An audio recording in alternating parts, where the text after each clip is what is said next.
Hello guys, welcome to tech Tyagi. और आज हम पढ़ने वाले हैं C plus plus program of multiple inheritance. And मैं आपको सजेस्ट करता हूं, अगर आपने मेरी प्रीवियस वीडियो नहीं देखी है मल्टीपल इनहेरिटेंस के ऊपर, तो प्लीज पहले आप उसको देख कर आइए, क्योंकि जो प्रोग्राम मैं इसमें एग्जीक्यूट करके दिखाने वाला हूं वो मैंने एज एन एग्जाम्पल मेरी प्रीवियस वीडियो में एक्सप्लेन करा है। तो अगर आप वो देख कर आओगे तो ये आपको बहुत ईजिली समझ में आएगा।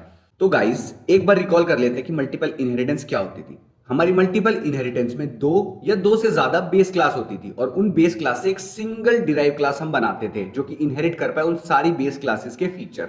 तो वैसे ही अब हम इस प्रोग्राम में दो बेस क्लास बनाएंगे और एक डिराइव क्लास बनाएंगे। ठीक है, तो पहली बेस क्लास बनाते हैं हम। मैं यहां पर आपको कमेंट्स में लिख देता हूं कि आपको समझ आता रहे कि ये हमारी बेस क्लास है। ये बेस क्लास 1 है हमारी, जिसका मैं नाम देता हूं क्लास स्टूडेंट। इसका हम बना देते हैं एक फंक्शन जिसका हम नाम रख देते हैं स्टूडेंट नेम। ओके, एंड जब भी ये स्टूडेंट नेम नाम का फंक्शन कॉल हो तो हमें आउटपुट स्क्रीन पे क्या दिखे? हमें आउटपुट स्क्रीन पे दिखे स्टूडेंट नेम, जो कि है 1। ओके, और एंडल हम लगा देते हैं, ये नेक्स्ट लाइन में प्रिंट हो। अब सबसे इंपॉर्टेंट चीज, हमारे फंक्शन को पब्लिक डिक्लेयर करना, बिकॉज बाय डिफॉल्ट हमारे फंक्शंस एंड हमारी क्लासेस प्राइवेट होती है। अगर हम इनको पब्लिक डिक्लेयर नहीं करेंगे तो हमारी डिराइव्ड क्लास है वो इनको इनहेरिट नहीं कर पाएगी, इसलिए हमें इनको पब्लिक करना पड़ता है। अब हम बनाते हैं हमारी बेस क्लास 2। तो हमने क्लास कीवर्ड यूज करा एंड हमारी बेस क्लास का नाम हम रख देते हैं कोर्स। ठीक है गाइस, और अब हम इसका एक फंक्शन बना देते हैं void कोर्स नेम, एंड ये हो गया हमारा कोर्स का नाम। जब भी हमारा कोर्स नेम फंक्शन कॉल हो तो क्या प्रिंट हो जाए? BCA, कि भाई हमारा 1 किस में पड़ता है? BCA में। एंडल इन नेक्स्ट लाइन में प्रिंट होएगा एंडल से। इसको भी अब हम क्या कर देते हैं? पब्लिक, बिकॉज बाय डिफॉल्ट ये प्राइवेट होते हैं। ये हमारी दो बेस क्लासेस बन चुकी हैं, base class 1 and base class 2।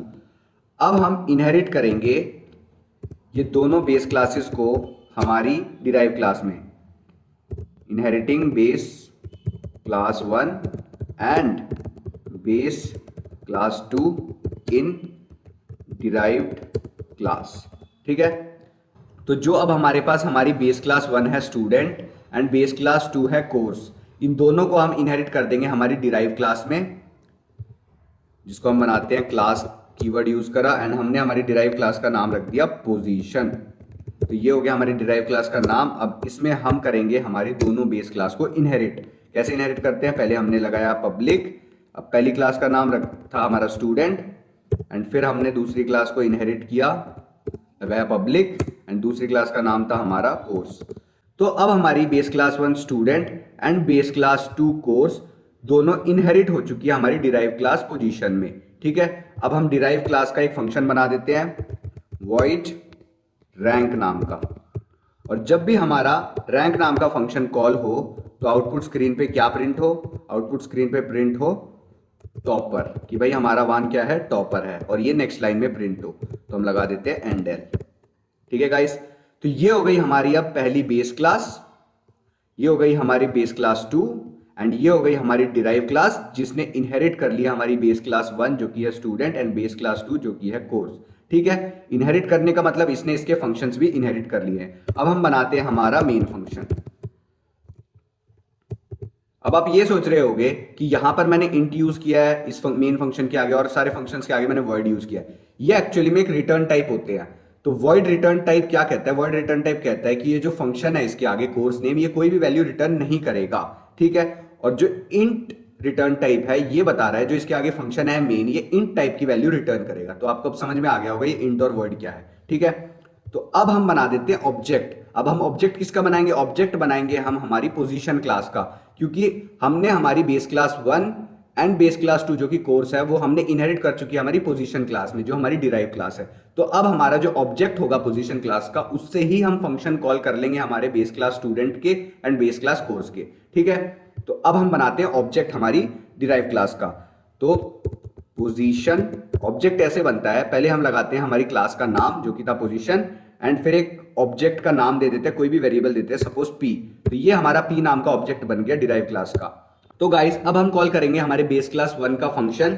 हम बेस क्लास 1 का फंक्शन कैसे कॉल करते हैं? हम दूसरी क्लासेस के फंक्शन कैसे कॉल करते हैं? पहले हम लगाते हैं ऑब्जेक्ट का नाम जो कि है p, जो हमने अभी बनाया था। फिर हम यूज करते हैं डॉट ऑपरेटर, मैंने डॉट ऑपरेटर लगा दिया। अब हम लिखेंगे फंक्शन का नाम जो कि है स्टूडेंट नेम। तो ये आ गया हमारा फंक्शन स्टूडेंट नेम। ठीक है, तो गाइस अब हम कॉल करते हैं हमारी बेस क्लास 2 का फंक्शन वैसे ही जैसे हमने बेस क्लास 1 का फंक्शन कॉल किया था। पहले हम दबाएंगे ऑब्जेक्ट का नाम p, फिर डॉट ऑपरेटर, और फिर हमारी जो बेस क्लास 2 है उसका फंक्शन का नाम जो था कोर्स नेम। ठीक है, अब हम कॉल करेंगे हमारे डिराइव क्लास का फंक्शन वैसे ही जैसे हमने दोनों बेस क्लास के फंक्शन कॉल किए। पहले ऑब्जेक्ट का नाम जो था p, फिर डॉट ऑपरेटर, फिर हमारे डिराइव क्लास के फंक्शन का नाम। ठीक है, अब इस प्रोग्राम को हम कर देते हैं सेव एंड अब हम इसको करते हैं रन। तो ये क्या आया, हमारा एक एरर आ गया, void position rank is private. अच्छा, हमारा जो रैंक है वो हमने पब्लिक नहीं किया, जिसमें मैंने आपको बताया था ये एरर आ गया, तो हम इसको कर देते हैं पब्लिक। तो अब हमने किया प्रोग्राम सेव एंड अब हमने हमारा प्रोग्राम कर दिया रन। तो ये आ गया हमारा आउटपुट 1 BCA टॉपर। हमारा 1 BCA का क्या है, टॉपर। ठीक है, तो होप आपको ये प्रोग्राम समझ में आया होगा। तो प्लीज लाइक करें, सब्सक्राइब करें। Thank you.